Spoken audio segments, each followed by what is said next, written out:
lagi dengan saya, dan dalam pertemuan kita kali ini, kita akan membahas satu topik di bawah judul Mengingat Tuhan di Masa Muda.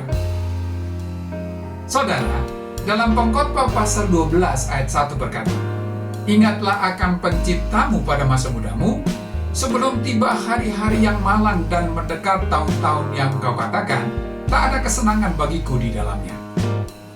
Saudara, ayat ini merupakan panggilan penting bagi kita semua, khususnya generasi muda, untuk menjadikan Tuhan sebagai pusat kehidupan sejak dini.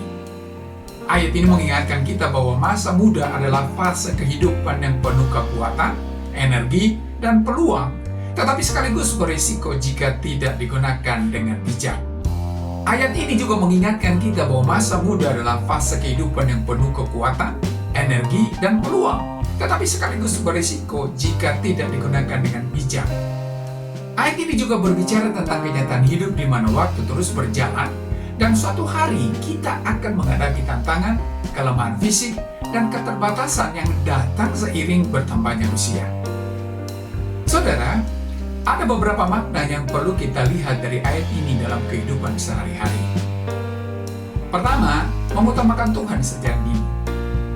Saudara, dalam masa muda, seringkali kita merasa punya banyak waktu, kekuatan, dan kebebasan. Namun ayat ini mengingatkan kita untuk tidak menunda-nunda mengingat Tuhan. Mengingat Tuhan berarti lebih dari sekedar menyadari keberadaannya. Itu berarti menjadikan Dia pusat hidup kita, mengandalkannya, memuliakannya, dan melibatkannya dalam setiap aspek hidup kita. Saudara, di era modern ini, godaan untuk mengejar kesenangan duniawi sangat besar.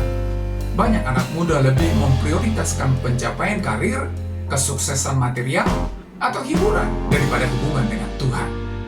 Namun firman ini mengajarkan bahwa hidup yang tidak melibatkan Tuhan akan terasa hampa, terutama ketika tantangan hidup menghampiri.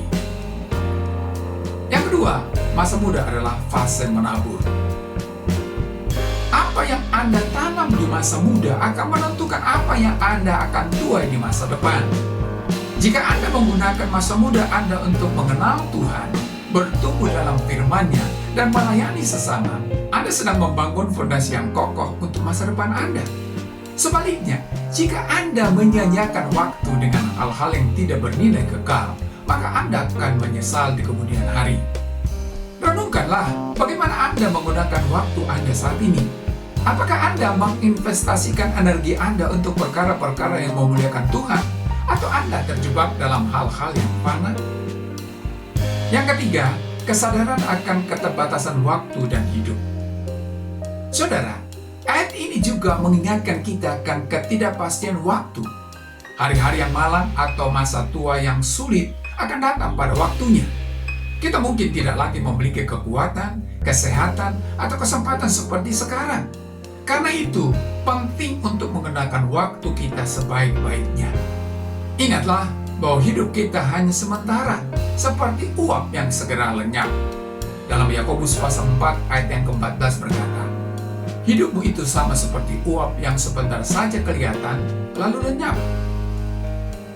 Kita dipanggil untuk hidup dengan tujuan, yaitu mengarahkan hidup kita kepada perkara-perkara yang bernilai kekal, yaitu mengenal Tuhan dan menjadi saksi bagi kemuliaan-Nya. Langkah-langkah praktis untuk mengingat Tuhan di masa muda. Pertama, menjalin hubungan pribadi dengan Tuhan. Saudara, sediakanlah waktu untuk membaca firman Tuhan setiap hari dan berdoa. Ini adalah cara untuk mendengar suara Tuhan dan memperdalam hubungan dengannya. Ketika Anda dekat dengan firman-Nya, maka Anda sedang membangun fondasi yang kuat untuk menghadapi dunia dengan segala tantangan yang ada di dalamnya. Yang kedua, melibatkan Tuhan dalam keputusan sehari-hari. Mintalah hikmat Tuhan dalam setiap keputusan besar maupun kecil yang Anda buat. Jangan mengandalkan pemahaman sendiri, tetapi biarkan firman Tuhan menjadi pedoman hidup Anda. Dengan melibatkan Tuhan dalam setiap keputusan Anda, maka Anda akan tahu apa yang Tuhan kehendaki dalam hidup Anda, dan Anda akan mampu memilih yang tepat dan benar, yang akan membawa Anda kepada rencananya yang indah. Yang ketiga, menggunakan talenta dan potensi untuk kemuliaan Tuhan. Saudara, masa muda adalah waktu terbaik untuk mengeksplorasi dan menggunakan talenta yang Tuhan berikan. Apapun bidang yang Anda geluti, Anda dapat memuliakan Tuhan melaluinya. Sadarilah bahwa apapun yang Anda miliki berasal dari Tuhan. Jadi, pergunakanlah semua itu untuk memuliakan Tuhan. Yang keempat, melayani sesama dan menjadi berkat. Saudara, carilah kesempatan untuk melayani di gereja atau masyarakat. Dengan melayani orang lain, Anda menunjukkan kasih Tuhan dan mengalami sukacita sejati.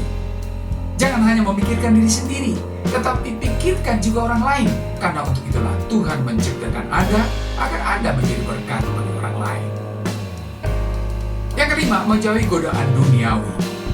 Saudara, dunia menawarkan banyak hal yang tampak menarik, tetapi dapat menjauhkan Anda dari Tuhan. Anda perlu bijak dalam memilih bagaimana Anda menggunakan waktu, tenaga, dan perhatian Anda. Jangan hanya ingin mendapatkan kesenangan, tetapi jadikan diri Anda menjadi anak muda yang tidak terkontaminasi dengan faham dunia yang akan menyeret Anda jauh dari Tuhan. Saudara, Pengkhotbah 12 ayat 1 mengajarkan kita untuk memanfaatkan masa muda sebagai kesempatan untuk mengenal Tuhan dan membangun kehidupan yang berfokus padanya. Hidup di dunia ini singkat, tetapi hidup yang dipersembahkan kepada Tuhan memiliki dampak kekal. Mari gunakan masa muda Anda untuk melayani Tuhan dan menjadi berkat bagi sesama.